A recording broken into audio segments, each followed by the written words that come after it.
안녕하십니까. 대방고시 박노광입니다. 오늘은 2023년도 9월 23일 시행 국가직 7급 생물학개론 문제, 기출문제를 분석을 하고 여러분들하고 함께 해설을 한번 해보도록 하겠습니다. 그래서 이 페이지, 나중에 이제 페이지가 나오는데 문제에서 이 페이지를 보면 여기 있는 페이지는 전부 다 하이클래스 생물학개론에 있는 페이지하고 일치하는 페이지예요. 그래서 내가 이렇게 선택지가 많을 때는 각각마다 페이지를 해놨어요. 몇 페이지 몇 번 출처가.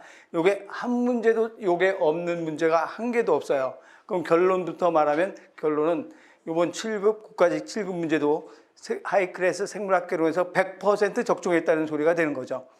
그래서 여러분들이 직접 하이클래스 생물을 한번 쭉 찾아보면 돼요. 그 페이지를 다 찾아보면서 이게 없으면 1%도 안 나올, 1%가 안 나올 수도 있는 거죠. 그렇지만 이게 전부 다 그 페이지 수에 들어가 있어요. 그것도 하이클래스 생물이 언제 나온 거냐면 2023년도 8월, 9월부터 시작했으니까 8월 출간이에요. 근데 이 시험은 언제 봤는가? 9월에 시험 본 거죠. 9월에 시험 본 거니까 하이클래스 생물이 출간된 이후에 시험 문제가 나온 거예요. 그러니까 그 이후에 나왔으니까 이전에 출간했던 그 문제집에 생물학개론, 하이클래스 생물학개론에 한 문제라도 없는 경우가 선택지 하나에도 단어 하나도 없는 게 한 개도 없다는 걸 이번에 설명을 하면서 그걸 증명하려고 일부러 지금 구태여 시간을 내서 설명을 하고 있는 중입니다. 그래서 우선 나온 출제 빈도 먼저 한번 보면 간호의료직이나 7급이나 전부 다 공통점은 뭐가 공통점인가? 가장 많이 나오는 단어는 이 세 단어라는 게 공통점이죠. 분자세포, 유전학, 동물생리학. 그래서 이거는 국가직은 25문제니까 한 문제당 4%씩 돼가지고 28%가 되는 거예요. 47, 28%. 유전학도 28, 동물생리학도 28%. 그래서 합해서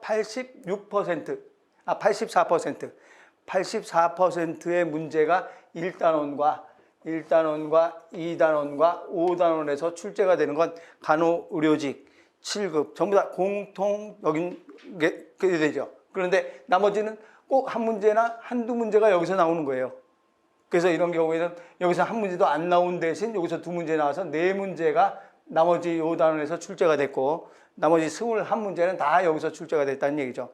그래서 출제 빈도가 1, 2, 5단원이 제일 높다. 그렇지만 이것만 공부해서는 안 되겠죠. 우리가 이 한 문제 나오는 단원도 우리 당락의 결정은 한 문제 갖고 당락의 결정이 되기 때문에 각 단원은 골고루 해야 되는데 가장 심도 있게 공부해야 되는 단원이 요 세 단원이라는 얘기가 되는 거죠. 네, 이렇게 해서 출제 빈도는 이렇게 됐고 출제 수준 정도는 어떻게 되는가 하고는 한번 쭉 여러분들하고 풀어가 보면서 어떤 수준으로 출제됐는가 한번 알아보도록 하겠습니다. 1번 문제부터 보면 1번에 운반체 단백질의 촉진 확산하면 촉진 확산은 운반체 단백질을 통해서 우리가 단순 확산은 무슨 지질층 통해서 이동되는가? 그렇죠. 인지질층을 통해서 이동이 되지만 촉진 확산은 무슨 단백질 통해서 이동되는가?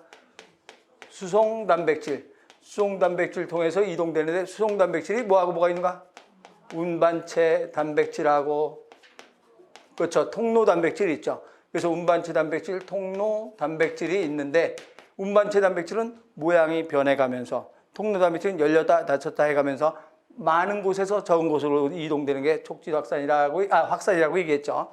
그러면 1번에 촉진 확산은 운반체 단백질의 도움을 받는다. 운반체 단백질이 있어야 촉진 확산이 되겠죠. 또는 통로 단백질 해도 되죠.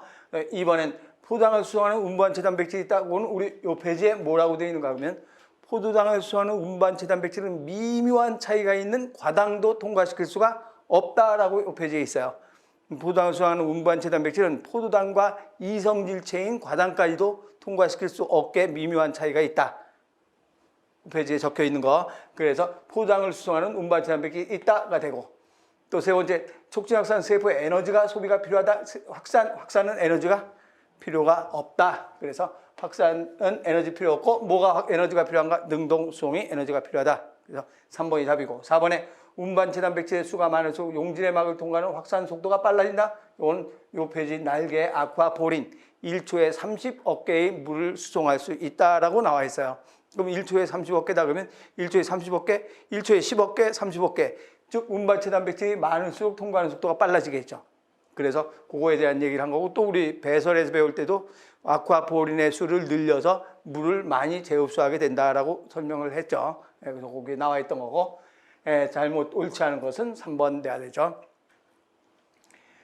그 다음에 이거는 뭐 그렇게 어렵지 않은 확산에 관한 문제가 되고 2번은 척추동물의 3배업에서 유래되는 것을 바르게 설명한 것. 간호의료직은 그래도 간간히 출제가 되는데 7급에선 거의 매년, 배업에 관한 건 거의 매년 출제가 되고 있어요. 그래서 아주 7급에서는 이 배업에 관한 문제가 엄청나게 많이 나와요. 그래서 이 배업에 관한 문제는 그렇다고 간호의료직은 간간히 출제돼도 충분히 공부해야 돼요. 그래서 외배업에서 만드는 것, 외배업에서 만드는 건 뭐가 외배업에서 만드는가 그러면 표피,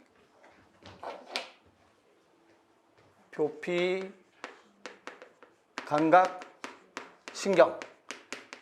표피는 이제 여러 가지 조직이 있죠. 표피, 감각, 신경. 그 다음에 외배업에서 만드는 거 뭘 만들어내는가 그러면 치아하고 수정체, 그쵸, 각막. 수정체, 각막은 외배업에서 만들고 또 호르몬 분비되는 내분비샘으로는 뭐가 되는가 하면 솔방울샘하고 뇌하수체 또 부신 속질 이 되죠. 그래서 내가 항상 이런 순서로 계속 설명하니까 여러분들은 이런 순서로 계속 외우면 돼요. 그래서 머릿속에 그냥 기억할 때 솔방울샘, 뇌하수체, 부신 수질.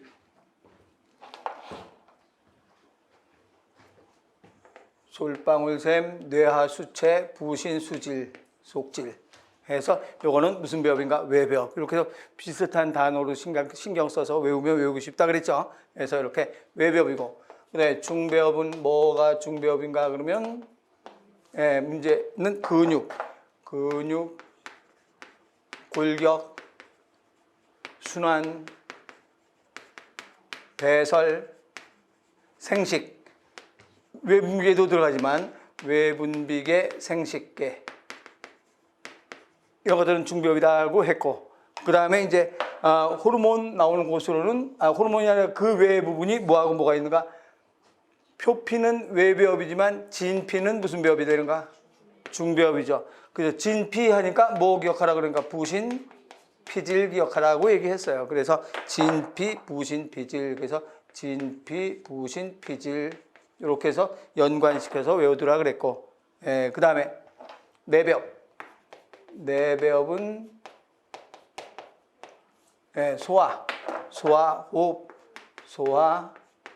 호흡. 이거 이제 예외가 있죠. 예외가 어디에 예외가 있는가 그러면 배설에서 예외 뭐하고 뭐가 되는가? 방광과 요도하고 또 외분비계에서 예외 외분비계 내벽.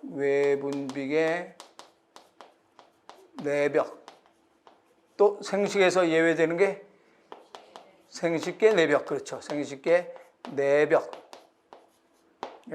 그거하고 호르몬에는 뭐가 되는가?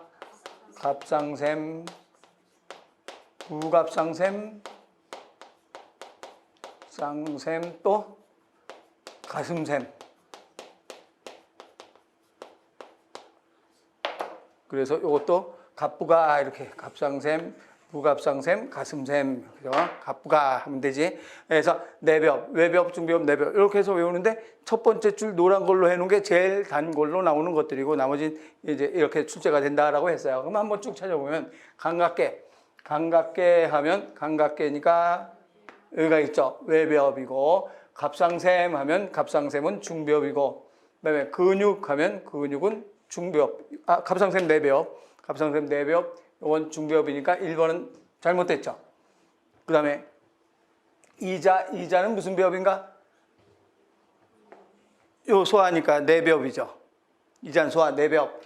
진피는 무슨 배업인가? 중배업. 이거는 맞았죠. 맞은 것만 동그라미 쳐볼까요? 가깝게.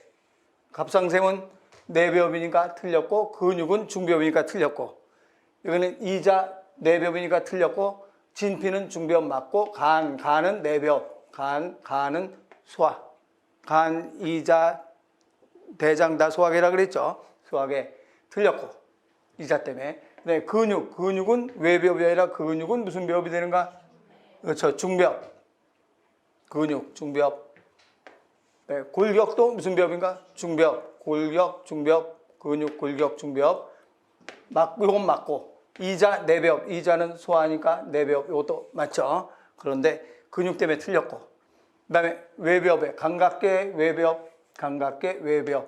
그 다음에 진피는 중배업 맞고. 갑상샘, 내배업 맞고. 그래서 전부 다 동그라미 있는 맞는 건 몇 번이 되는가? 4번 되죠. 한 개도 빠진 거 없죠. 한 개도 빠진 거 없잖아요. 증명이 되잖아요.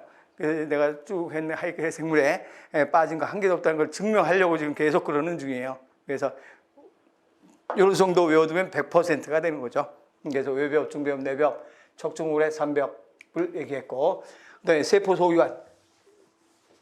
세포소기관에 대한 설명으로 옳은 내용을 모두 골라라 그랬어요. 그러면 옳은 내용을 모두 고른 것은 물분자의 수소결합이라면 표면장력으로 소금쟁이가 물 위를 걸을 수 있다. 표면장력 소금쟁이 31쪽 날개에 나와 있어요. 날개 제일 밑에 있는 날개에 있어요. 그게 표면장력 때문에 걸을 수 있다라고 했고, 극성분자 물분자를 Na와 Cl로 용해시킨다. 그럼 물은 H 있어서 이쪽엔 무슨 전하를 띠고 있는가? 음전하. 이쪽에는 양전하. 전기음 성도가 크기 때문에 전자를 뺐으니까 음전하잖아요. 그럼 NaCl이 되면 NA는 어느 쪽에서 녹는가? 이거하고 녹죠. Cl은 이거하고 녹죠.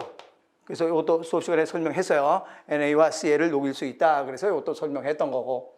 네, 물의 고체 상태인 얼음은 액체보다 밀도가 낮아서 물 위에 뜨게 된다. 왜 얼음은 액체보다 밀도가 낮은가? 그러면 밀도는 뭐분의 뭐가 밀도가 되는가? 부피분의 질량인데, 얼음은 어떻게 돼야 되는가? 얼음이 되면 질량은 변함이 있어요? 없어요? 없죠. 질량은 변함이 있는데 부피가 커지지. 왜 부피가 커지는가? 그러면 우리가 물일 때는 이렇게 물로 돼 있을 땐 HH, OHH 이런 모양으로 OHH 이런 모양으로 쭉 돼 있다가 이게 얼면 어떻게 되는가? 그러면 이게 얼게 되면 이 사이에 무슨 결합이 생겨야 돼요? 수소 결합이 생기니까 얘가 밀려가지. 수소 결합을 하니까 밀려가서 수소 결합을 해야 되죠. 그래서 수소 결합하니까 밀려서 이만큼 밀려갔어요. O가 이만큼 밀려가서 HH하고 여기에 수소 결합이 형성되죠. 얘도 밀려나가지. 밀려나가서 O가 이렇게 밀려나가서 HH해서 O가 밀려나가서 HH해서 이 사이에 또 수소 결합이 생기죠. 그래서 수소 결합이 생기면 계속 밀어내거든요. 결합하는 것 때문에. 그래서 얼면 부피가 커져요, 작아져요? 커지는 거죠. 얼면 부피가 커지고. 녹으면 어떻게 되는가? 수소결합이 끊어지죠. 수소결합이 끊어지면 가까워질 거 아니에요. 끊어지면 가까워지죠. 그래서 녹으면 점점점 부피는 작아지고 얼면 부피가 커진다. 기억나죠? 그래서 부피가 커지니까 질량은 변하면 부피가 커진다. 그럼 밀도는 어떻게 되는가? 작아지죠. 그래서 물보다 밀도가 낮아진다 소리죠. 그래서 얼음은 액체보다 물보다 밀도가 낮아서 왜 그런가? 부피가 커지니까. 질량은 변함이 없고 부피가 커지니까 밀도 전체는 이거 커지고 질량은 변함이 없으니까 밀도는 낮아진다. 밀도가 낮아지니까 얼음이 위에 뜨죠. 그래서 얼음이 물 위에 뜨게 된다. 이것도 31쪽에 4번에 나와 있던 거고. 그 다음에 물은 수소결합을 끊기 위해서는 수소결합을 이걸 끊어야 돼. 그러면 얼음일 때는 수소결합이 생겼죠. 그럼 이걸 끊으려면 어떻게 해야 되는가? 가열해야 되죠. 그래서 물은 수소결합을 끊기 위해서는 가열해야 된다. 그럼 여기 물 막 끓였어요. 그럼 얘가 열을 방출하는 거예요, 흡수하는 거예요? 흡수하는 거죠. 여기서 막 물을 끓이면 얘가 열을 흡수하니까 이게 끊어질 거 아니에요. 그래서 열을 방출이 아니라 흡수해야 되고 또 수소갑이 형성될 때는 어떻게 되는가? 식는 거니까 열이 방출돼야 되죠. 그래서 열이 방출된다라고 해야 되죠.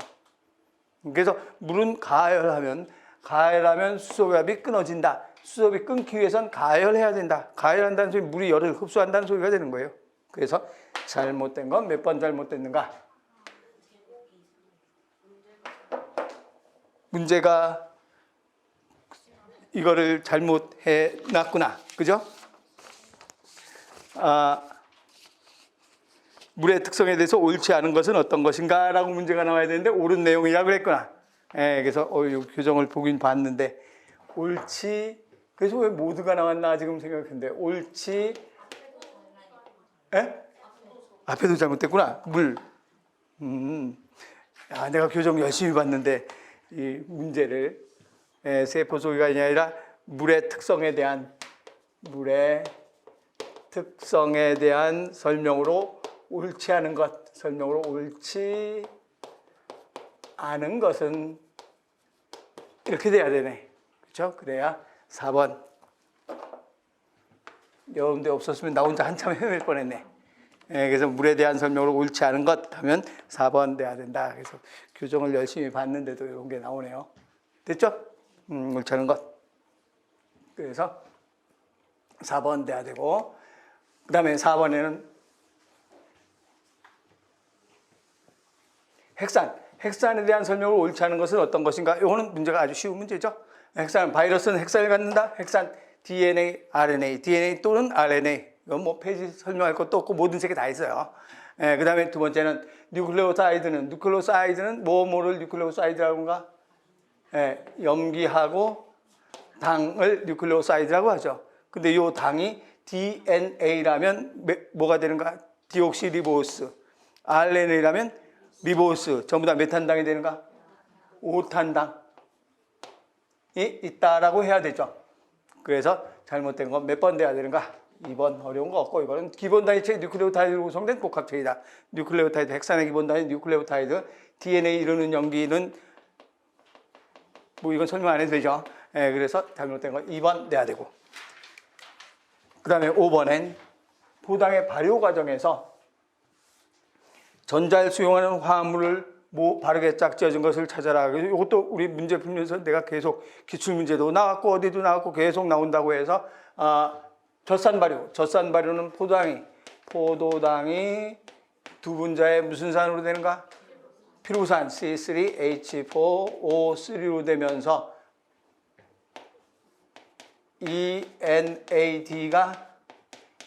NADH로 되고 플러스 H죠. 그러면서 몇 ATP가 생성되는가?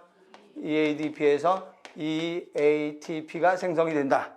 그러다가 피루산이 다시 무슨 산으로 변하는가? 포당으로 변하죠. 그럼 피루산이 포당으로 되면서 요거 전자 있어요, 없어요? 전자 있죠. 그리고 항상 NADH 그러면 항상 그릴 때 NADH는 어떤 모양의 NADH인가 그러면 이렇게 해서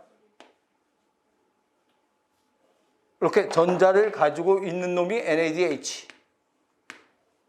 그러면 여기서 피부산이 포당이 아니라 젖산. C3H6O3. 그럼 요걸로 되면서 여기서 전자를 받아야 되죠.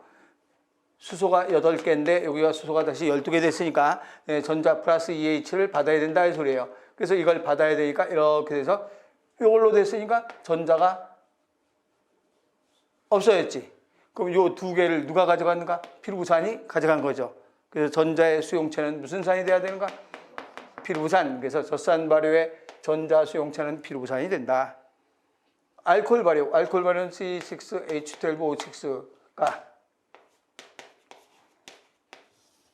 두 분자의 피루산 C3H4O3 되면서 EADP가 EATP가 되고 여기는 NAD가 NADH 플러스 H 되면서 이게 뭘로 변하는가? 그렇죠. 아세트알데하이드 CH3CHO 아세트알데히드 되면서 이산화탄소 떨어져 나가고 그러면 이 아세트알데히드가 다시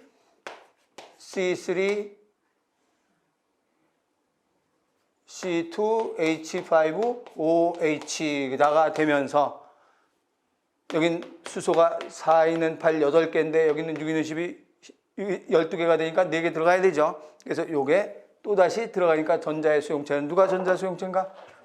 아세트알데하이드가 전자를 받았고 여기선 피루부산이 전자를 받았죠. 그래서 우리 오늘 계속 설명하면서 했으니까 거의 다 외워졌을 거예요. 그래서 서울시에서는 이걸 유기물이라고 나왔다 그랬잖아요.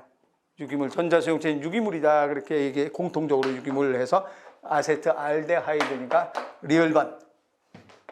그래서 기억 리을번이 맞는 말이 되죠. 2번이 돼야 되죠. 그래서 이건 뭐 어렵지 않은 문제고, 그 다음에 6번에 지용성 호르몬. 지용성 호르몬에 대한 설명으로 옳은 것은 어떤 것인가? 그러면 지용성 호르몬 한마디로 무슨 성인가? 소수성이죠. 소수성이니까 소수성이니까 우리 수용체. 수용체 배울 때 신호전달 물질, 신호전달 수용체, 신호전달 받는 수용체는 무슨 수용체와 무슨 수용체가 있는가? 세포 내 수용체와 그렇죠. 세포막 수용체. 세포막 수용체가 있는데 세포 내 수용체는 무슨 수용체와 무슨 수용체로 또 구별하는가? 세포질 수용체도 있고 무슨 수용체도 있는가? 핵 수용체도 있다 그랬죠. 그래서 우리가 이렇게 수용체가 있으면 세포 내 수용체는 지용성 물질이기 때문에 인지질층을 통해서 그대로 단순 확산으로 들어가죠.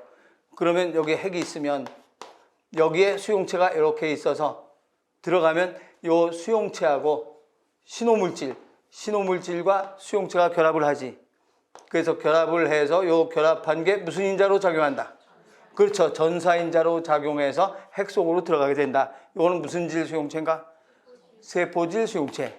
근데 핵 속에 요게 들어있는 놈도 있죠. 그 무슨 수용체인가? 핵 수용체. 요거는 세포 내 수용체고. 세포 막 수용체는 뭐하고 뭐가 있었는가? G단백질 결합 수용체. 또 타이로신 인산화 효소 수용체가 있죠. 그래서 요거는 무슨 성 물질이 되는가? 지용성. 요거는 수용성. 수용성이니까 통과 못하지. 그러니까 여기에 G단백질 결합 수용체가 있어서 여기서 G단백질 결합 수용체가 받으면 요게 G단백질을 활성화시켜서 순차적으로 단백질 인산화시킨다 그랬죠. 그러니까 여기선 세포 내 수용체 요놈이 바로 무슨 성 물질인가? 지용성 호르몬. 그래서 지용성 호르몬이니까 대표적인 게 무슨 호르몬? 스테로이드의 호르몬. 늑의 호르몬하고 또 소수성인 거 티록신. 그렇죠. 소수성인 티록신. 그게 바로 455쪽에 티록신 나와 있어요.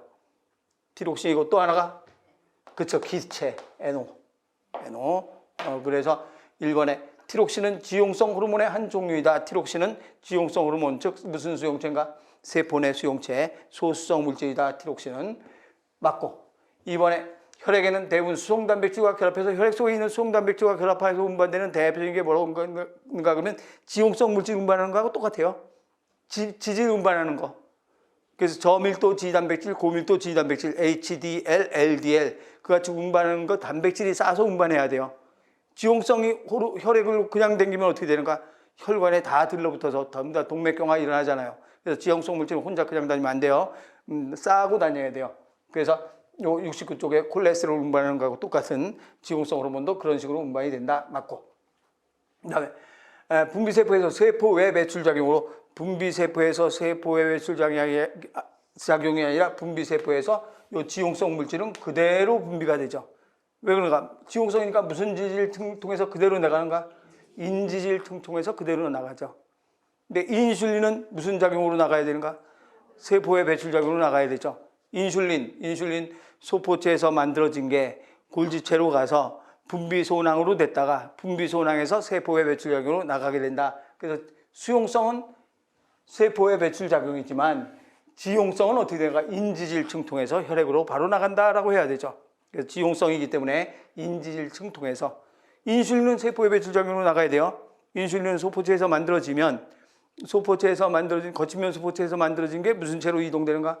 골지체로 이동되고 이동될 때 골지체로 갔다가 분비 소낭을 거쳐서 밖으로 나가야 되잖아요. 그럼 세포외 배출 작용이죠. 그래서 수용성 호르몬은 세포외 배출 작용, 지용성 호르몬은 인지질층 통해서 그대로 혈액으로 나간다. 그래서 3번이 잘못됐죠. 4번은 스테로이드 호르몬은 세포질 또는 핵안에 있는 수용체, 이거 얘기하는 거죠. 세포질 수용체나 핵안에 있는 수용체와 작용을 한다라고 해야 되죠. 그래서 잘못된 건 3번 내야 되겠죠. 그래서 지용성 호르몬에 대한 설명에 대해서 많은 여러 부분에서 문제가 출제가 된 거예요. 골고루 섞어서 신호전달과 섞고 이런 것도 다 섞어서 문제가 출제가 됐던 문제고, 그 다음에 7번에 막대세포.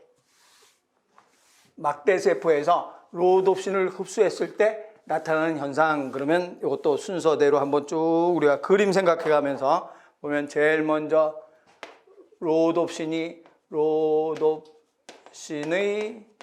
활성화된다. 로놉신이 활성화되면 G단백질의 일종인 뭐를 활성화시키는가? G단백질의 일종인 트랜스듀신. 그래서 트랜스듀신의 활성화. 트랜스듀신은 G단백질의 일종이라 그랬어요. 로놉신이 활성화되면 트랜스듀신을 활성화시킨다. 우리 그림으로 이렇게 그린 거 있죠. 트랜스듀신이 활성화되면 효소가 활성화되죠. 그 G단백질에 해당하는 효소가 포스포다이에스터레이즈의 활성화가 된다. 그런다. 우리 로놉신이 우리 교재에서 그림 그릴 때는 이렇게 해서 그림 그려놓고 여기 로놉신이 이렇게 있고 옵신이 여기 붙어 있다가 로놉신이 시스에서 트랜스로 변하면서 튀어나온다라고 했잖아요. 그래서 그런 모양으로 해서 활성화되면 이게 트랜스듀신이라는 G단백질이 활성화된다. 트랜스듀신이라는 G단백질을 활성화시키면 PDE라는 포스포다이에스터레이즈를 활성화시킨다. 그럼 포스포다이에스터레이즈는 뭐를 만드는가? 그렇죠. GMP로 뭐 하는가? 합성해요, 분해해요. 이거 맨날 헷갈리죠. 그러니까 헷갈리지 않게 CGMP 이건 고리 모양이잖아요. 고리 모양인데 GMP가 됐으면 끊어졌잖아. 그럼 뭐 한 건가? 분해한 거죠. 그래서 이걸 분해하면 CGMP가 나트륨 통로에 붙어 있었는데 CGMP가 GMP로 분해되면서 나트륨 통로에서 떨어져 나오잖아요. 그럼 나트륨 통로가 어떻게 되는가? 닫히죠. 나트륨 통로가 닫힌다. 나트륨 통로가 닫히면 나트륨이 못 들어오지. 못 들어오니까 안쪽이 더 마이너스가 되죠. 그럼 무슨 분극이 되는가? 과분극. 극돼서 작용을 하게 된다라고 했죠. 그러면 제일 먼저 1번에 세포는 탈분극되는 게 아니라 무슨 분극돼야 되는가? 과분극된다. 또 트랜스듀신이 활성이 촉진된다. 트랜스듀신이 활성화돼야 되죠. 또 세 번째 세포들 내 CGMP가 GMP로 뭐 되는가? 분해된다가 되죠. 그래서 분명히 분해라는 말을 CGMP는 고리 모양이었었는데 떨어지면 분해된다라고 얘기를 했어요. 그 다음에 인산 다이에스터 가스분해 효소의 활성이 뭐 돼야 되는가? 촉진돼야 된다. 인산 다이에스터 가스분해 효소가 PDE, 포스포다이에스터레이즈 촉진된다. 그래서 잘못된 건 맞는 건 3번 돼야 되죠. 네, 도움 T세포. 도움 T세포에 대한 설명으로 옳지 않은 것은 어떤 것인가? 도움 T세포는 이걸 뭐 따로 설명할 거 없죠. 세포성 면역은 무슨 T세포가 하는가? 독성 T세포. 세포성 면역은 독성 T세포가 하는 거고 체액성 면역은 무슨 세포가 하는가? B세포가 하는데 요거하고 요걸 둘 다 활성화시켜주는 건 누가 활성화시키는가? 도움 T가 둘 다 활성화시켜준다라고 하죠. 그림 안 그래도 금방 알 수 있고. 네, CD4 세포 표면체 형태 단백질 가지고 있다. 우리가 도이사 그랬죠? 도움 T는 EMHCE와 작용하면서 CD4 그래서 도이사. 도국성 T세포는 MHC1이고 CD A 그래서 독18 계속 얘기했던 거죠. 그거 알면 뭐 금방 풀죠. CD4 표면 수용체 단백질 갖는다. 도움 T세포 포, 도움 T세포, 도움 T세포는 포를 갖는다. 맞는 말이죠. 또 세 번째, 퍼포린을 분비한다. 이거는 누가 분비하는가? 독성 T세포가 퍼포린을 먼저 분비해요. 그랜자임을 먼저 분비해요. 퍼포린이 무슨 단백질인가? 천공 단백질 구멍 먼저 뚫어야 되지. 독성 T세포가 그 세포에 구멍 먼저 뻥 뚫어 놓으면 거기에 그랜자임이 분비되면서 가수분해 불의 효소가 나와서 세포를 병원균에 감염된 세포를 파괴하잖아요. 그래서 퍼포린을 분비한다. 이거는 누가 하는 일인가?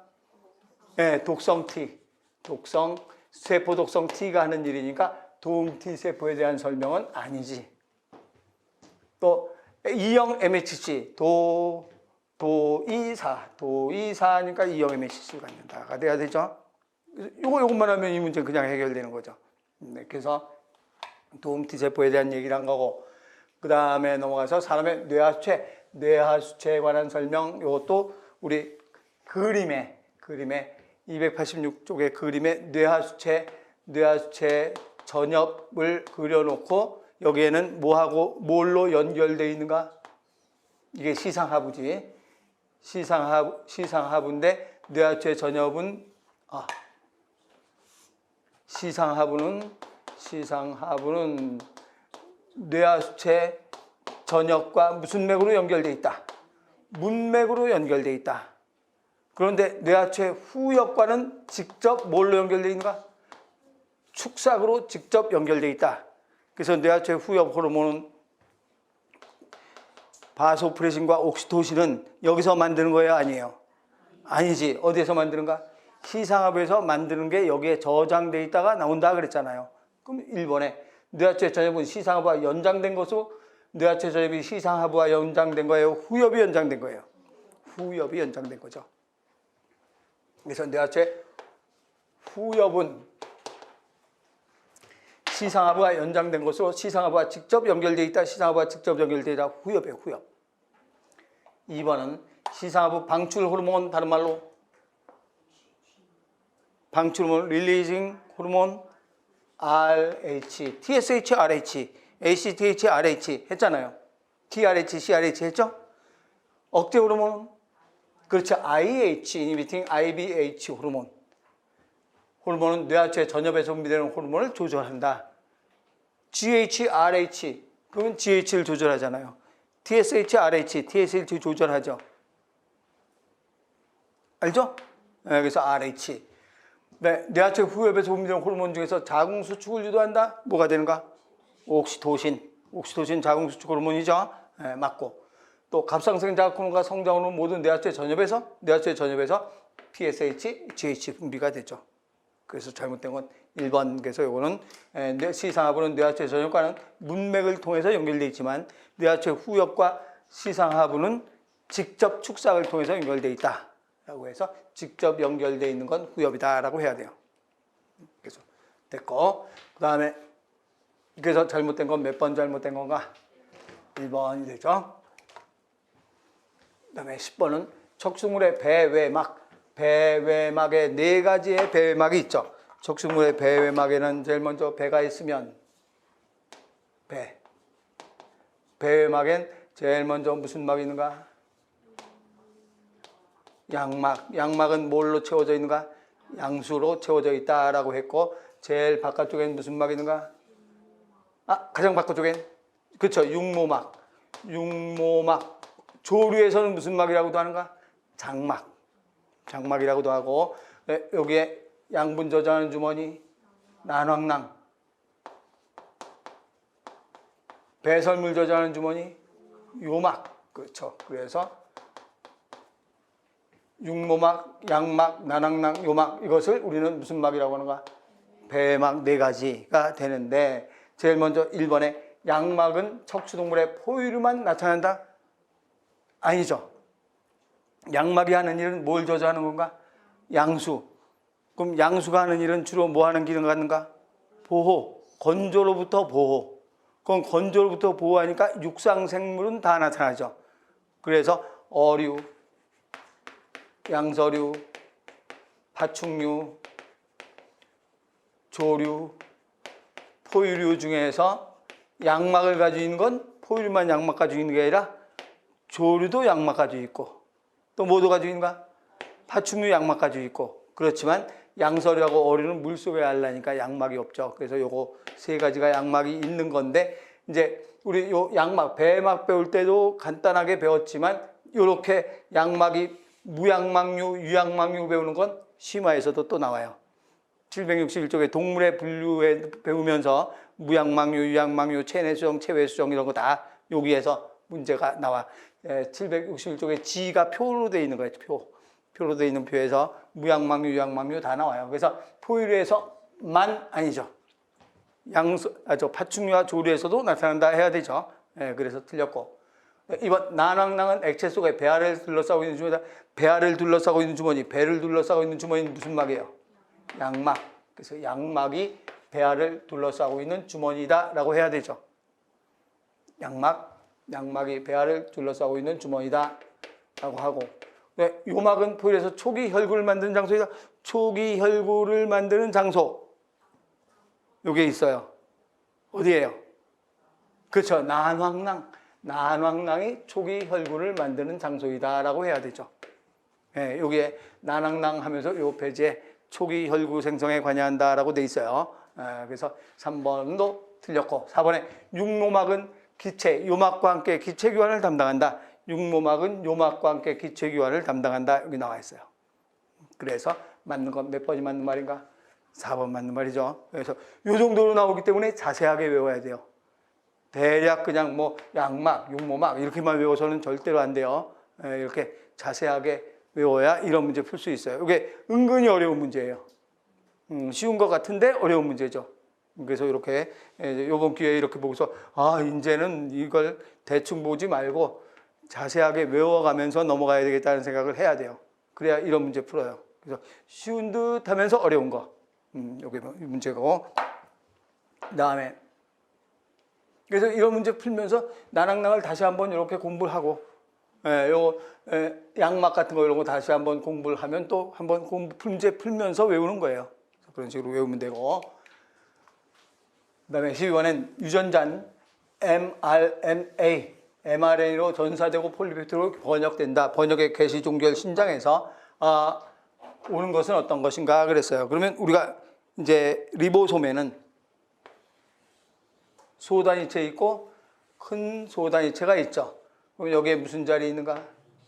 E 또 P 또 A.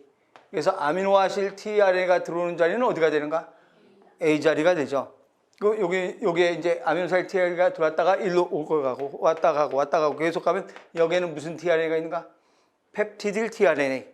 P니까. 그래서 P 자리엔 펩티딜 tRNA가 있으니까 어떤 모양으로 되어 있는가? 그러면 여기에는 tRNA가 이렇게 있으면서 아미노산이 굉장히 많은 아미노산이 무슨 결합하는 건가? 펩타이드 결합한 펩티딜 tRNA가 여기 있겠죠. 이 자리 있고. 새로 들어오는 건 A 자리, 아미노아실 tRNA 자리에 아미노산 몇 개 갖고 들어오는가? 하나 갖고 들어오죠. 그러면 요 놈은 요걸 똑 잘라내죠. 잘라내면서 무슨 자리에 결합하는가? A 자리에 있는 요 아미노산과 결합해야 되지. 그래서 이게 잘라지면서 이거랑 결합. 그래서 결합할 때 툭 친다 그랬잖아요. 여기 있는 아미노기가 카복시 요걸 툭 치죠. 그럼 탁 치면서 결합을 되면서 일로 탁 오지.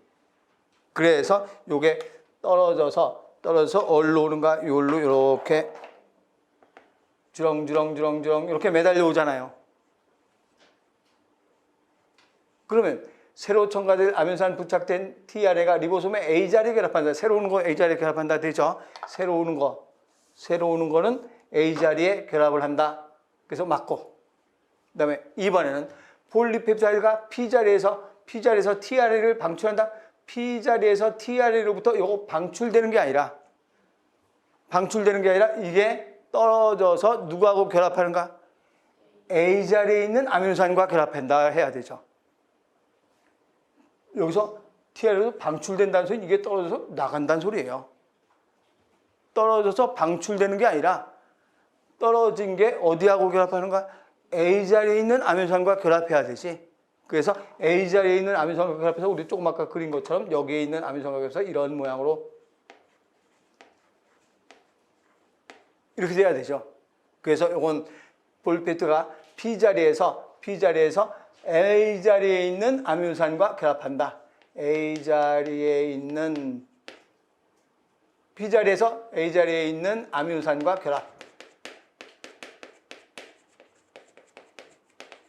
결합한다라고 해야 되죠. P 자리에서 떨어져 나와서 A 자리에 있는 아미노산과 결합한다 이렇게 돼야 돼요. 그래서 A 자리에 있는 아미노산과 결합한다. 그래서 잘못된 건 2번이 잘못됐죠. 요 그림 무슨 말인지 알겠죠? 여기에는 펩티딜 tRNA, 아미노아시드 tRNA. 그럼 이 다음에 이제 어떻게 일어나야 되는가? 얘가 어디로 가야 돼요? 이 자리로 가고, 얘는 다시 어디로 가는가? P 자리로 오고, 그 다음에 또 하나 아미노아시드 tRNA가 또 올 거 아니에요? 그럼 이 P 자리에 얘가 왔다가 이게 또 떨어져서 여기하고 결합을 해야 되지. 떨어져 나가면 안 되지. 방출되면 안 돼. 그 다음에 3번엔 폴리펩타이드, 이게 맞는 말이지. 폴리펩타이드의 리보솜과 폴리펩타이드와 리보솜의 A 자리의 아미노산이 서로 결합한다가 돼야 되는 거죠. 그래서 폴리펩타이드와 리보솜의 A 자리의 아미노산이 결합한다. 이 소리가 바로 P 자리에 있는 이거. 폴리펩타이드는 펩티딜 tRNA니까 여기에 있는 tRNA가 폴리펩타이드잖아요. 폴리펩타이드가 누구하고 결합해야 되는가? A 자리에 있는 아미노산, 요게 서로 결합한다. 2번이 아니라 3번이 맞는 말이죠. 이해됐죠? 그래서 2번 틀렸고 3번에 아미노산이 떨어져 나간 tRNA는 이제 얘가 일로 와서 결합을 하면 여기에 주렁주렁 매달려 있고 이건 떨어져 나갔고 그러면 요 tRNA는 무슨 자리로 가야 되는가? 이 자리로 가서 방출된다 해야 되죠. 그래서 이걸 하나하나 차근차근 하면 2번이 잘못되는 거 알 수가 있고 됐죠? 그 다음에 이번 진핵생물에서 염색질의 구조 변화를 조절하는 것은 어떤 것인가 그랬어요. 그럼 염색체의 구조 변화에선 제일 먼저 뭘로 돼야 되는가? 염색체가 뭐 된 상태에서 응축된 상태에서 어떻게 돼야 돼요? 느슨해져야 되죠. 진핵생물에서 염색질의 구조 변화는 응축에서 느슨해지는 거. 요게 그 앞에 제목에 염색질의 구조 변화라고 우리 교재에 나와 있어요. 염색질의 구조 변화에서 응축됐다가 일단 느슨해져야 되죠. 그럼 응축됐다 느슨해지려면 무슨 화가 돼야 느슨해지는가? 그렇죠. 아세틸화가 느슨해져야 느슨해지죠. 그럼 누구의 아세틸화인가? 히스톤의 아세틸화죠. 히스톤의 아세틸화. 히스톤 더 구체적으로 어디? 꼬리. 더 구체적으로 라이신이라는 아미노산의 아세틸화가 돼야 되지. 기억나죠? 히스톤 꼬리에 라이신의 아세틸기가 붙으면 느슨해지죠. 그럼 반대로 응축되려면 무슨 화가 돼야 되는가? 탈아세틸화가 되거나 또는 무슨 화가 되는가? 메틸화가 되거나. 근데 메틸화는 이거 이제 거꾸로. 즉 답은 이제 히스톤 꼬리에 라이신의 아세틸화니까 답은 4번. 이건 318번의 쪽에 형성체 유도, 원구 배순부가 외벽에 작용해서 신경관을 유도한다. 유도란 말이 유도. 그래서 원구 배순부가 외벽에 작용해서 신경관을 유도하고, 신경관은 암포를 유도하고, 암포는 암배를 유도하고, 암배는 표피세포를 끌어들여서 수정체를 유도한다. 그래서 수정체는 또다시 각막을 유도한다. 그래서 유도자가 되는 거죠. 그걸 유도하는 유도자. 선택적 RNA 스플라이싱은 염색질 구조는 DNA의 염색사거든요. 염색사의 기본 단위가 염색질이라고 그랬잖아요. DNA 염색질 하면 DNA의 구조 변화인데 스플라이싱 하면 이미 RNA로 전사돼서 나온 걸 스플라이싱 해야 되는 거니까 그럼 DNA 구조 변화와 전혀 관계가 없는 거예요. 염색질과. 틀 이동 돌연변은 구조 변화와 관계없고 유전자가 돌연변이 일어난 거죠. 그래서 모양 변화 아세틸화. 반대로 탈아세틸화 되는 건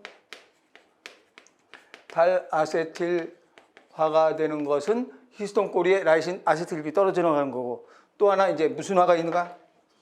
메틸화. 그래서 메틸화 되는 것은 두 종류가 되죠. 무슨 꼬리하고 히스톤 꼬리에 메틸화가 있고 꼬리 메틸화가 있고 또 DNA 염기를 메틸화시킬 수도 있다. 그래서 DNA 염기는 구체적으로 무슨 염기인가? 사이토신 염기. 그러면 다 응축이 되죠.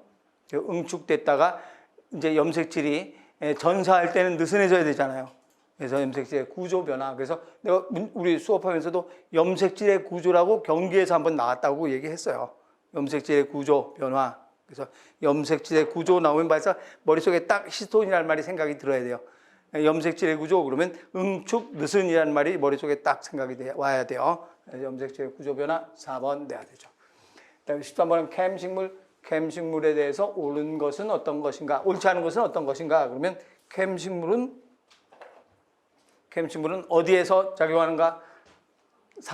사막에 사는 식물이 이산화탄소를 언제 흡수하는가? 밤에 이산화탄소를 흡수해서 밤에는 광합성 못하잖아요. 그럼 어디 속에 저장하는가? 액포 속에.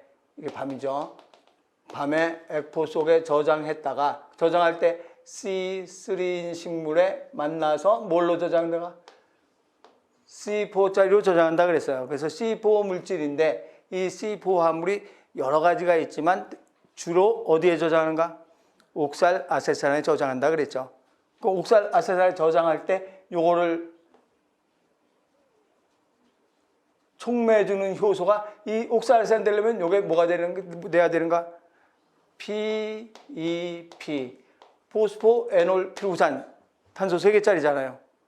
피루산 되기 직전 포스포에놀 피루산에 저장했다가 고정시키면 이때 PEP 카르복실레이즈 PEP 카르복실레이즈에 의해서 고정돼서 저장했다가 그 다음날 언제? 낮에 요게 돌아가면서 뭐가 나오는가? 이산화탄소가 계속 축적이 돼서 이산화탄소가 많아지니까 이때 이제 누가 작용하는가? RUBP가 작용을 하면 여기에는 루비스코가 여기에 결합시킨다 그랬죠? 그러면 여기서 1번에 CO2 고정에 PP 카르복시화 효소를 사용한다. 가 되죠? 이건 PP 카르복시화 효소 말고 이게 PEP가 아니면 또 다른 카르복시화 효소가 있다 그랬어요. C4 식물은 여기에 거의 100% PP 카르복시화인데 캠 식물은 PP 카르복시화로 되는 것도 있고 여기에 다른 물질도 있을 수 있다 그랬어요. 그래서 효소가 거의 대부분이지만 그래서 1번 맞고 2번에 CO2 고정은 이거 둘 다 무슨 세포에서 일하는가? 여백세포. C4 식물은 유관 속초와 여백세포죠. 그런데 캠 식물은 여백세포에서 일한다. 맞고. 3번에 CO2 고정은 밤보다 낮에 더 활발하게 일한다. CO2 고정은 언제 주로 일하는가? 밤에 고정을 시켜놔야 되죠. 그래서 밤에. 파인애플, 사탕수수 이런 것들이 전부 다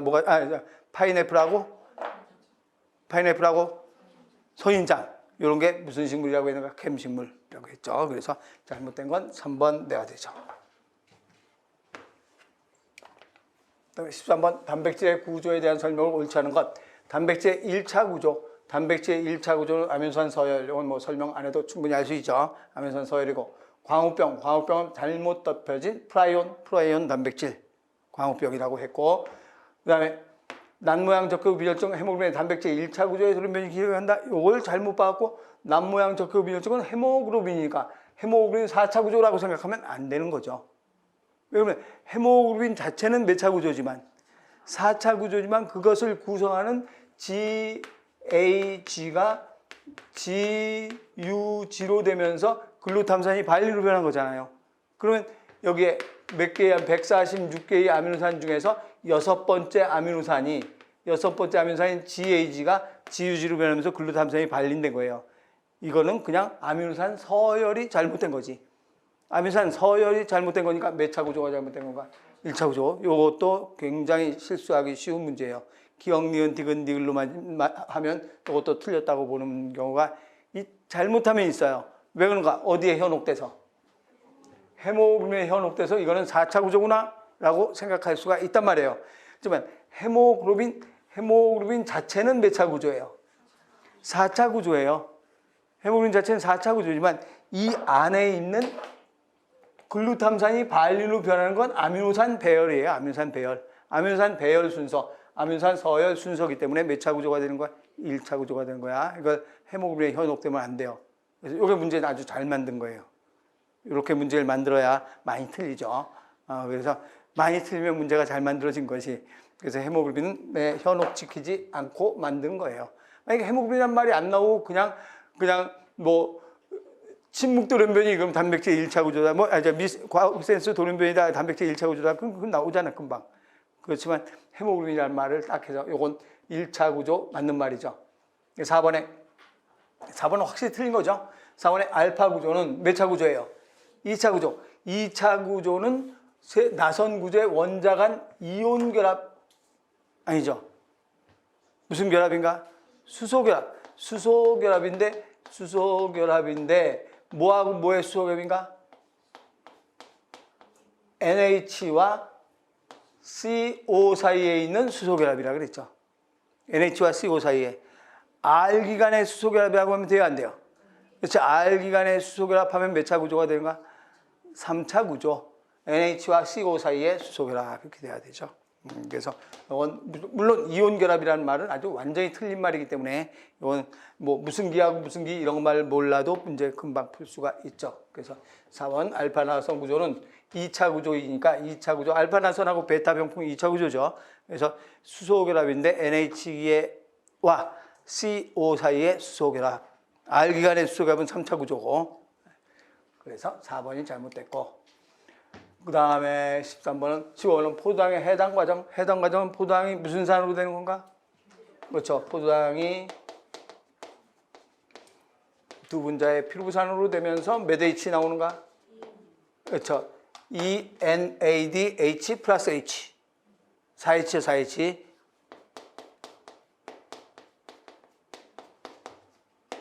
그런 거, 이게 바로 해당 과정인데, 그러면 기질 수준 인산화 과정에 의해서 몇 ATP가 생성되는가? EATP. 몇 ATP 소모되고. 소모되는 거. EATP 소모되고 4ATP가 생성되니까 남는 게 EATP다. 그랬죠? 기질 수준 인산에서 EATP가 생성된다. 맞고. 그다음은 4탄당 화합물 두 분자. 이건 완전히 말 안 되는 거죠. 4탄당이 아니라 몇 탄당?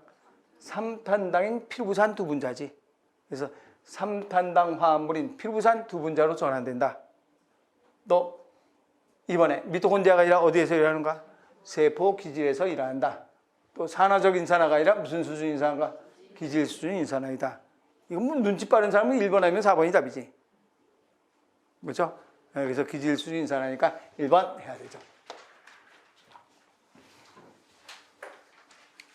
그다음에 15는 식물의 광수용체인 피토크롬, 파이토크롬이죠. 파이토크롬에 대한 설명으로 옳은 것은 어떤 것인가? 그러면 파이토크롬 R하고 파이토크롬 FR이 있는데 요거는 레드 적외선이고 요거는 근적외선인데 요게 적외선 흡수 파이토크롬, 피토크롬. 근적외선 흡수 피토크롬인데 요거는 언제 작용하는가? 밤에 작용해요. 밤에 암소, 밤일 때 세포질에서 작용하죠. 세포질에서 작용하는데 얘가 햇빛을 받으면 빛을 받는다는 소리는 무슨 색광을 받는다는 소리인가? 적색광.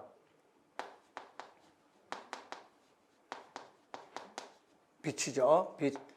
적색광을 받게 되면 낮에 이제 낮이 되죠. 낮에 빛에 의해서 핵으로 이동이 되죠. 핵으로 이동이 되고 또 핵 속에 있던 PFR은 밤에 근적외선을 받으면 PR로 변하죠. 그래서 식물의 경우 밤에는 주로 무슨 상태로 되어 있는가? PR 상태로 되어 있어요. 낮에는 주로 뭘로 되어 있는가? PFR 상태로 되어 있다. 그것만 기억하면 이 문제 풀어요. 그래서 밤에는 PR, 낮에는 PFR 상태로 되어 있다. 그래서 이게 적색광 흡수하고 근적외선 흡수에 따라서 달라지는데 근적외선은 적색광 바로 바깥쪽에 있는 선 근적외선. 그러면 1번에 근적외선에 파이토크롬이 노출될 경우 근적외선에 파이토크롬이 노출되면 뭐가 뭘로 되는가? 그렇죠. 근적외선에 파이토크롬이 노출되면 FR이 PR로 된다. 이래 돼야 되지. 그래서 1번 틀렸고 2번에 PR이 PFR로 전환되면 PR이 PFR로 전환되면 상추종자는 요건 아직 우리 안 배워가지고 여러분들이 이제 상식적인 걸로만 따지면 상추종자가 발화가 된다. 발화는 땅 속에서 발화되어 땅 위로 올라와야 발화가 돼요. 땅 위로 올라와야 발화가 돼. 그럼 빛이 있어야 발화가 돼? 깜깜할 때 발화가 돼? 빛이 있어야 당연히 발화가 되죠. 그럼 빛이 있어야 발화가 되는 거지. 그럼 뭘로 돼야 발화가 되는가? PR에서 P 뭘로? FR로 되면 빛이 있는 거지. 그럼 상추종자가 뭐 하게 되는가? 발화가 되죠. 땅 속에서는 PFR이 PR로 됐다는 소리는 땅 속이지, 땅 속. 요건 땅 속. 땅 속에서는 PR이 PR로 되면서 발화가 억제되는 거죠. 그래서 요거는 종자의 발화 유도에서 이것도 마찬가지 이 페이지에 미음번에 자세하게 나와 있는 거예요. 종자의 발화 유도. 그래서 상추종자가 발화하려면 빛이 있어요. 땅 위로 올라와야 발화가 되지. 땅 속에서 발화하는 종자는 없어. 땅 위로 올라와야 발화가 된다. 또 음지 회피성 직물 그러면 음지를 피했어요. 음지를 피하면 쑥 자라지. 그래서 음지를 피하면 쑥 자란다. 수직 생장이 뭐 되는가? 촉진된다. 그래서 음지 회피 반응 여기에 나와 있어요. 음지 회피 반응. 그래서 수직 생장을 촉진한다. 또 PFR은 근적외선을 받으면 PFR이 근적외선을 받으면 어디로 이동되는가? 세포질로. 핵 속에 있던 게 세포질로 가지. 그래서 세포질로 이동된다. 그래서 이 문제는 잘 모르더라도 이것만 외우고 있으면 되는데 이것도 이제 우리 교재에는 장장 두 페이지에 걸쳐서 나와 있어요. 809에서 810쪽까지. PFR이 여기서 여기까지 나와 있는데 바로 이제 이거 배우면 뭐 이거는 아무것도 아니구나 생각할 거예요. 그래서 PFR, PR 2번이 돼야 되죠. 그 다음에 12번은 성계의 수정 과정. 이거는 성계의 수정 기작에 대해서 옳지 않은 것은 어떤 것인가 그랬어요. 그러면 이건 뭐 여기에 날개 304쪽에 날개 성계의 수정 쫙 나와 있는 거. 그래서 이번에 수정막을 형성하는 데 필요한 무기온은 뭐가 되는가? 칼슘. 정자가 난자에 도착을 하면 뭐가 방출되는가? 칼슘이 방출되죠. 정자가 들어가고 나면. 그럼 칼슘이 방출되면 칼슘은 무슨 반응을 유도하는가? 우선 성계의 경우는 들어가자마자 무슨 분극이 일어나요? 탈분극이 일어나서 그 다음에 정자가 들어오지 못하게 하는 건 다수정 급속 방지. 그리고 들어온 다음에 칼슘이 나와서 여기 있는 피층과립에 있는 효소들과 또 피층이 여기 있다가 탁 터지면서 요게 세포막으로 이렇게 변하죠. 그래서 정자가 들어온 구멍을 막잖아요. 이건 다수정 완만 방지, 피층 반응. 칼슘의 피층 반응은 다수정 완만 방지고 다수정 완만 방지라고 하고 탈분극은 다수정 무슨 방지인가? 급속 방지. 그래서 정자가 들어오자마자 탈분극이 되는 건 급속 방지고 들어와서 칼슘이 나와서 피층과립에 의해서 수정막을 막는 건 무슨 방지인가? 완만 방지. 1번에 칼슘이다. 맞죠? 네, 2번은 난황막을 단단하게 만들어서 수정막으로 전환시킨다. 난황막을 단단하게 만들어서 수정막을 전환시키는 거 칼슘이 하죠? 맞고 피층 반응이죠. 이것도 난자의 세포막과 첨체들기의 접촉은 난자의 막전 이변을 유발한다. 이건 무슨 분극된다는 소린가? 탈분극, 다수정 무슨 방지인가? 급속 방지. 다수정 북북 방지. 그래서 요거는 완만 방지고 다수정 완만 방지고 요건 다수정 급속 방지. 그럼 4번에 피층과립이 세포막과 융합하게 되면 다수정 방지 기작이 시작된다. 빠르니에요, 느리니에요? 느린이지, 느린. 피층 반응 이거잖아요, 이거. 느린, 완만. 그래서 이게 1, 2번이에요, 1, 2번. 그래서 1번 이건 느린 다수성 방지 기작이고 이건 급속. 그러니까 탈부극되는 건 급속이고 칼슘의 피층 반응은 완만이고 그래서 이건 완만 방지다라고 해야 되죠. 완만 방지. 그래서 잘못된 건 몇 번 돼야 되는가? 4번 돼야 되죠. 그다음에 15번은 진화에 대한 다음 설명 중에서 옳지 않은 것. 병목 효과. 이건 배운 지 얼마 안 돼서 금방 되죠. 병목 효과에 의한 집단 내 특정 대변자가 제거되기 쉽다. A 가진 물개가 있고 B 가진 물개가 있는데 사냥꾼이 사냥을 하러 왔다. 총을 빵빵빵 쐈더니 우연히 요놈만 맞아 죽었다. 그래서 비유전자는 없어질 수도 있다. 그래서 우연히 소집단에서 일하는 거. 이걸 무슨 효과라고 하는가? 병목 효과. 제거되기 쉽죠. 그래서 맞고. 이것도 이게 병목 효과 수업했고. 그 다음에 성적 이형이라는 말은 성에 따라서 서로 다른 것. 그래서 내가 설명할 때 옛날 우리 조상들의 경우는 고릴라라고 해서 고릴라 같은 경우는 암놈 고릴라가 순놈 고릴라보다 몸집이 2배 더 크다 그랬잖아요. 그래서 순놈과 암놈의 모양이 다른 걸 남성, 여성에 따라서 형태가 달라지는 거 성적 이형이라고 해서 공작 같은 경우도 순놈이 더 날개가 화려하다 그랬고 사자도 순놈이 사자 갈기가 있고 암놈은 갈기가 없다. 그래서 성적에 따라서 서로 다른 걸 성적 이형. 그럼 성적 이형만 딱 나오면 진화라는 말을 쓸 수가 없는데 성적 이형에 대해서 성선택, 멋있는 놈을 막 선택을 했어. 힘센 놈만 계속 암놈이 선택을 하는 거야. 암놈이 힘센 순놈만 선택을 하다 보니까 자식 나면 전부 다 힘센 놈이 막 나오기 시작하죠. 그 다음부터는 더 화려하고 힘센 놈이 태어나겠죠. 그러면 뭐 될 수 있는가? 자연 선택될 수 있다 이 소리예요. 그래서 힘세고 멋있는 놈을 선택을 하면 힘세고 멋있는 자식을 낳을 수 있죠. 그럼 그 놈들만 무슨 선택될 수 있는가? 자연 선택될 수 있다는 뜻이죠. 또 3번은 생물학적 종개념, 화석종에는 적용할 수 있지만 무성생식하는 생물종에는 적용이 생물학적 종이 뭐라 그랬는가? 과거의 종이에요? 현대의 종이에요? 현대의 종이죠. 과거의 종은 무슨 종인가? 형태학적 종, 푸들, 치와와, 불독 다 다르다. 그래서 이걸 다 다른 종으로 한다. 과거의 종의 개념, 형태학적 종. 그런데 그 이후에 현대의 종의 개념은 푸들과 치와를 교배했더니 새끼를 낳는구나.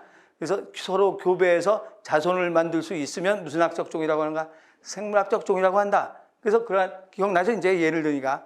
그래서 그러한 생물학적 종은 화석을 교배할 수 있어? 없다 그랬잖아요. 또 무성생식은 교배가 하는 게 아니라 분열법으로 원식하니까 이건 안 된다 그랬잖아요. 그래서 화석과 무성생식하는 종에는 적용될 수가 없다라고 얘기한 거예요. 그래서 그러니까 여러분들이 생물학적 종이라는 말 들으면 딱 벌써 그런 생각이 벌써 딱 머릿속에 떠 올라야 돼요. 우리 종의 개념이 과거의 종은 무슨 상의 종이라고 했는가? 형태학적 종. 그래서 푸들 치와와가 다 다르다. 그래서 다 다른 종이라고 했죠. 근데 현대의 종 개념은 무슨 종이라고 했는가? 생물학적 종이라 그래서 서로 교배에 의해서 자손을 낳을 수 있으면 생물학적 종이다 하는 말이 딱 연관이 바로 돼야 돼요. 그래야 문제를 풀죠. 그래서 그러면 우리 교재에도 있잖아요. 무성생식하는 종에는 적용될 수 없다. 화석을 어떻게 교배시키느냐? 그건 안 된다라고 우리 교재에 설명했어요. 그래서 이거는 적용할 수 없다가 돼야 되니까 3번이 잘못된 거죠. 또 4번은 짝짓기 행동을 하지 못하는 것은 접합적 전 생식.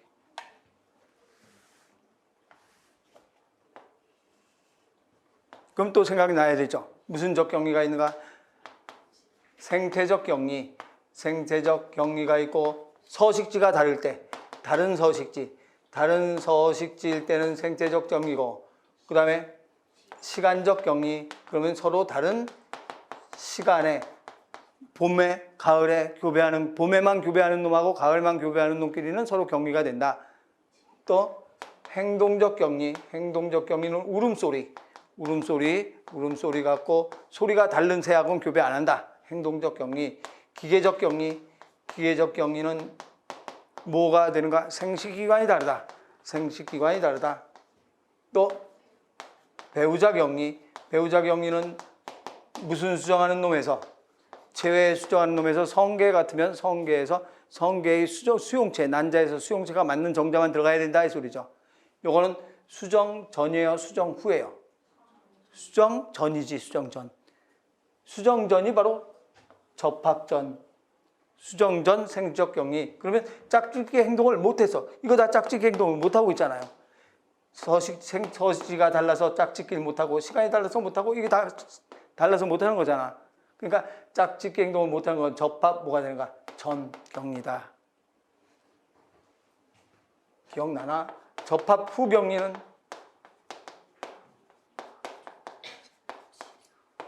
세 가지가 있었지. 뭐뭐뭐 세 가지가 있는가? 양과 염소는 짝짓기까지 되지. 짝짓기까지 되는데 배하기에 죽는다. 그래서 잡종 생존, 생존 불능. 그래서 잡종 치사 그랬잖아요. 잡종 생존 불능. 암말과 수당나기는 짝짓기는 되지. 짝짓기, 접합은 돼. 접합은 되는데 나온 노새가 생식 능력이 없지. 이걸 잡종 불임. 잡종 생식 능력 약화. 잡종 불임. 또 초파리는 서로 다른 초파리 끼리 교배해서 새끼는 낳지. 근데 2대, 3대 갈수록 생식력이나 생존력이 점점점 뭐 하는가? 감소한다. 이걸 잡종 와해 또는 잡종 붕괴. 그래서 잡종 와해, 잡종 붕괴. 붕괴 기억나죠? 이렇게 해서 문제가, 이것도 내가 자주 출제되는 문제라고 했잖아요. 그래서 이건 접합전, 접합 후. 여기는 접합전 격리란 뜻이니까 이것은 답은 3번 내야 되죠. 그래서 이렇게 진화에서도 골고루 문제가 한 문제 가지고 이렇게 여러 군데서 이렇게 출현할 수도 있어요. 그렇게 해서 찾고, 왜 진화에 대한 설명 3번이 잘못된 거고, 4번에 척삭동물에 포함되지 않는 것. 아까 PR, PFR과 요거가 안 배운 거죠. 그래서 척삭동물에는 미삭동물, 두삭동물, 척추동물. 두삭동물, 미삭동물, 척추동물. 이건 이제 배우면서 자세하게 얘기할 텐데, 두삭동물이 창고기고, 미삭동물은 멍게. 척추동물인지 알죠? 어류, 양서류, 파충류, 조류, 포유류. 그럼 척삭동물에 포함되는 동물 하면 뭐가 있는가? 멍게. 그래서 이건 뭐, 이거 배우고 나면 그냥 바로 답 나와요. 그래서 멍게. 그 다음에 가서 20번은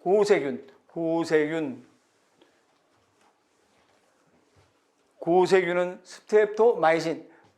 마이신 하면 뭐 합성 효소인가? 단백질 합성 효소의 작용을 억제하는 거지. 그런데 단백질을 합성하려면 RNA와 RNA 중합효소가 있어야 되는데, RNA 중합효소나 rRNA는 고세균이 누구하고 유사한가?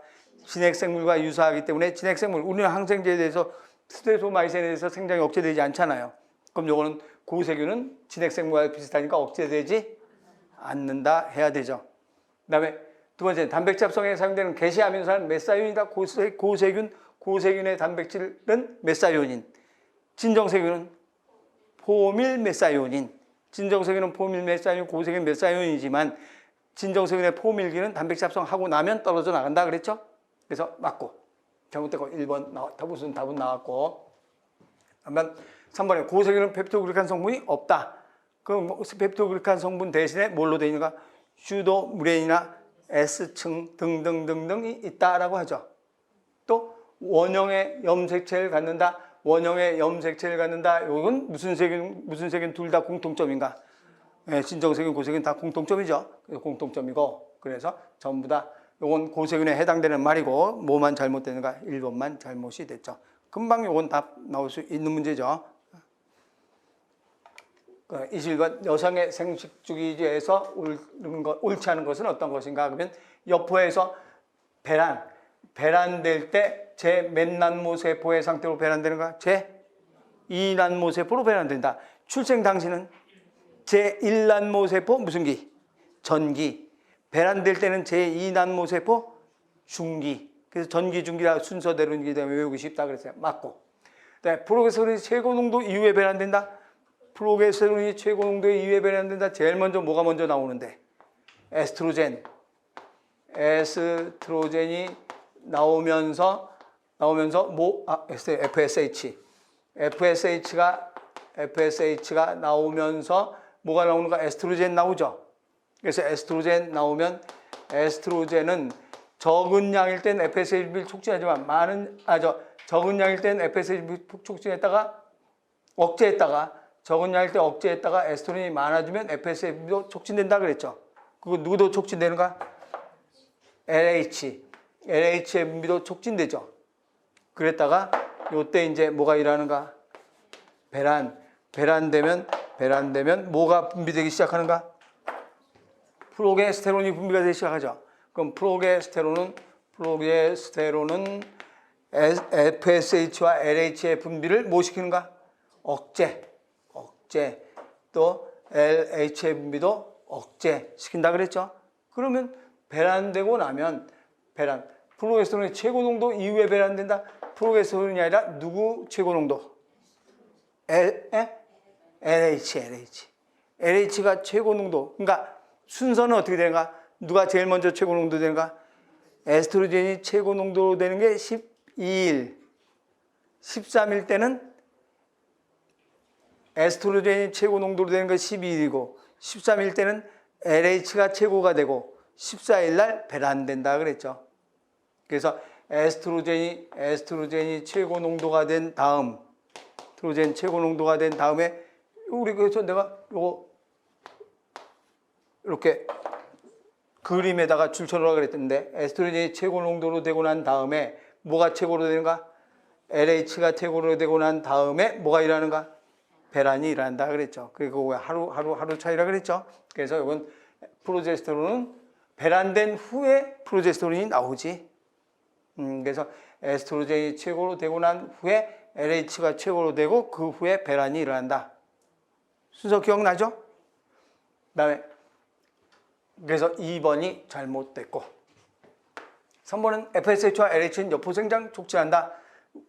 맞는 말이고 월경이 일어나면 FSH와 LH가 나오면서 여포성장을 촉진한다. 그 다음에 임신이 되지 않으면 에스트로겐과 프로제스테론의 농도는 급격히 뭐 돼야 되는가? 감소되면서 월경이 일어난다라고 얘기했죠. 네, 그래서 또 어려운 말 아니고 그래서 간단하게 설명한 거고. 네, 23번은 신경세포의 화학적 시냅스에 대한 설명을 옳지 않은 것. 이것도 순서를 잘 알고 있으면 바로 설명 문제를 풀죠. 우리가 이렇게 돼서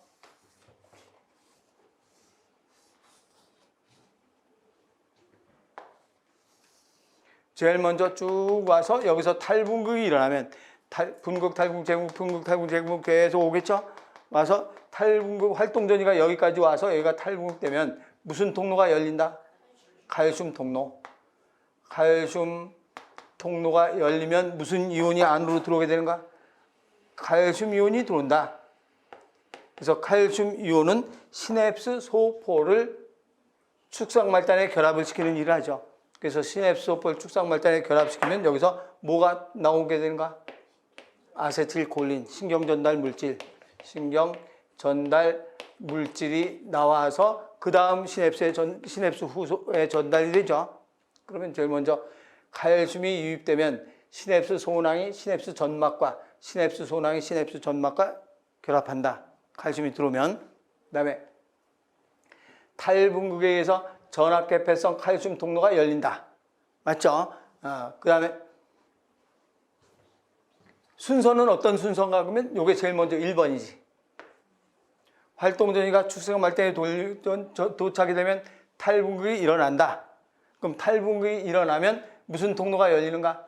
칼슘 통로가 열린다. 탈분극에 의해서 칼슘 통로가 열린다. 그래서 칼슘이 유입되면 시냅스 소포가 시냅스 전막에 결합을 하게 된다. 이런 순서죠. 순서고 그 다음에 4번에 시냅스 전 신경세포와 시냅스 신경세포는 간극 연접을 통해서 전달된다. 이거는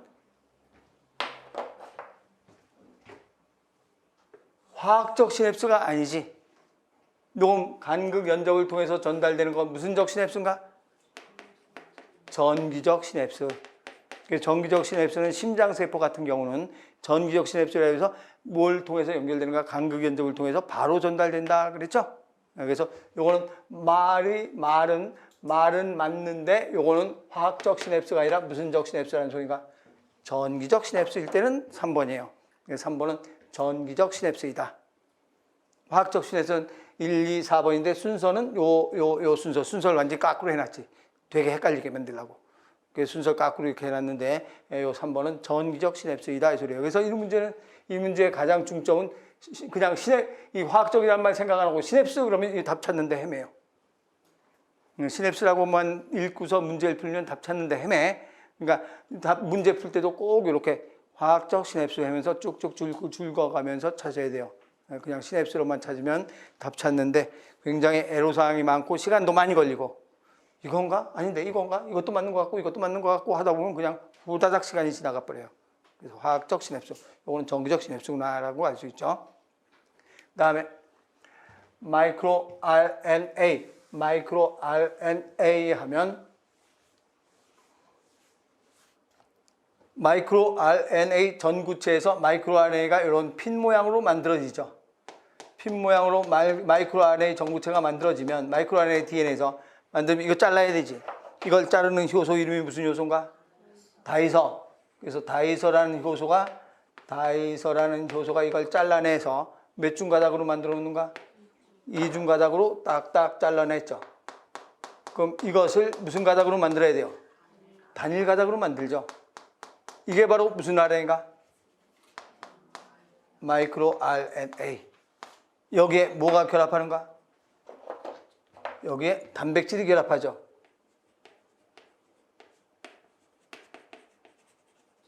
그래서 단백질이 결합을 해서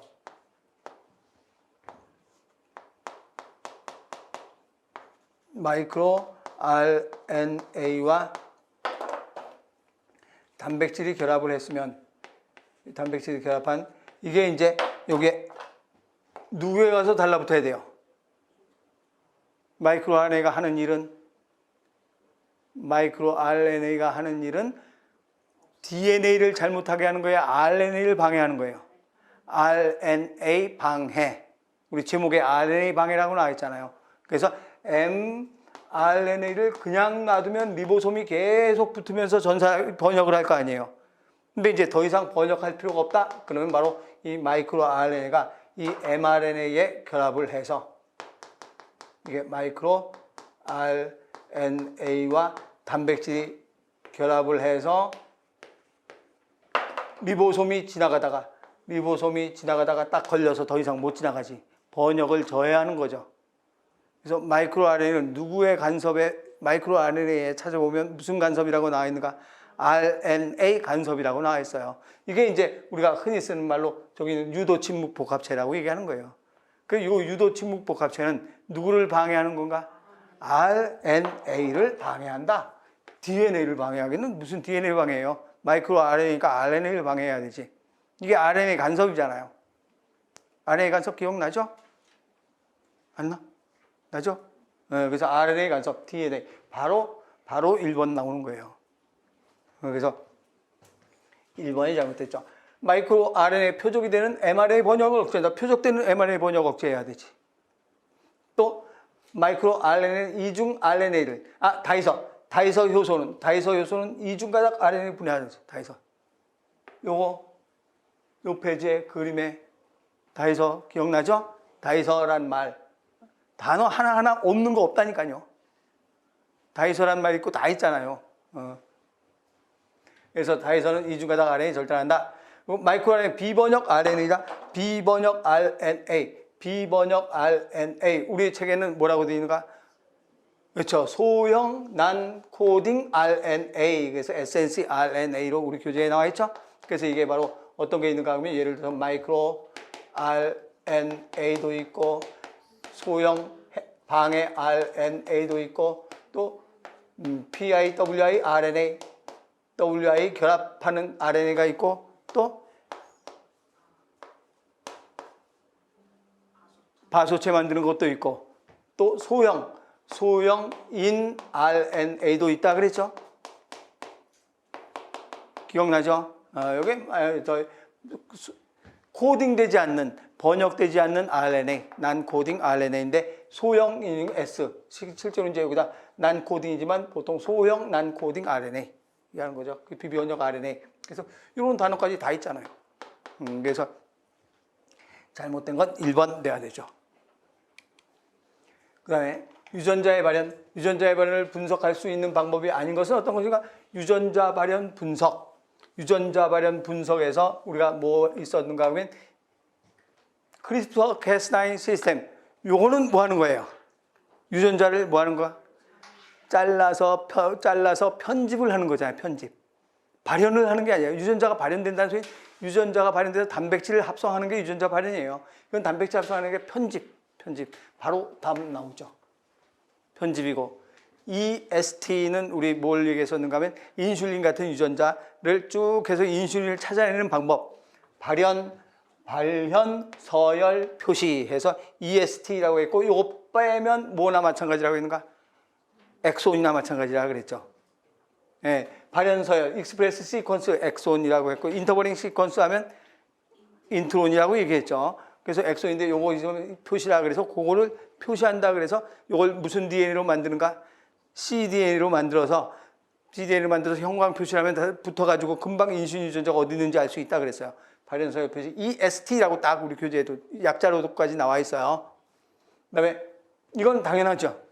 이거는 DNA 칩. DNA 칩은 바둑판 모양의 단일 가닥의 DNA를 해놓은 다음에 분석하고자 하는 발현되는 유전자를 알아보기 때문에 이 사람의 DNA를 뽑으면 된다 그랬어요? 안 된다 그랬어? 이 사람의 DNA를 해서 여기에 마이크로 어레이가 바둑판 모양으로 이렇게 되어 있는데 이 사람의 DNA를 검출해서 하면 안 된다.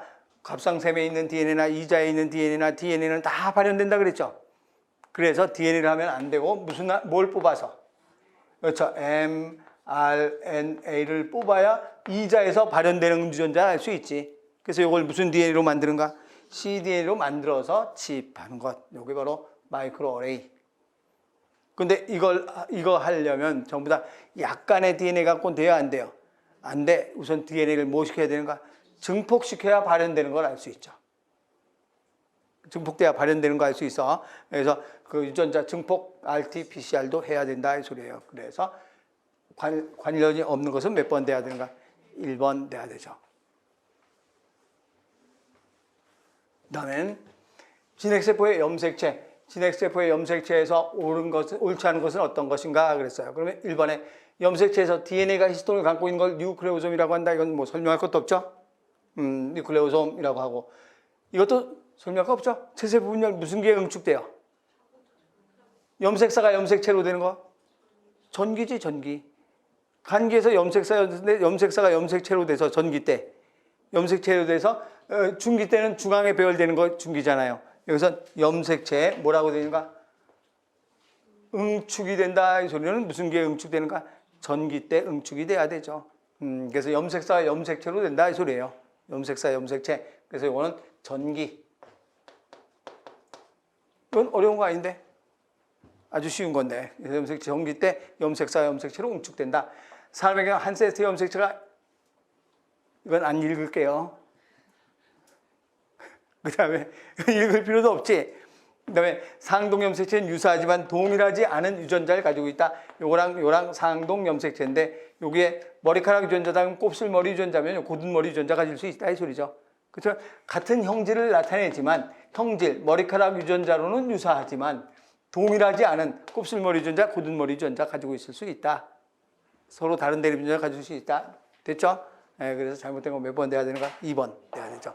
지금 이제 우리가 쭉 지금까지 풀어보니까 여러분들이 한 번도 없는 단어 하나 하다못해 다이서, 뭐 SNC, RNA 이런 거 한 개도 없는 거 있어요, 없어요?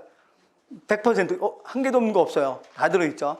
이번엔 우리가 국가직을 했는데 다음 시간에 지방직 할 때도 한 개도 없어요.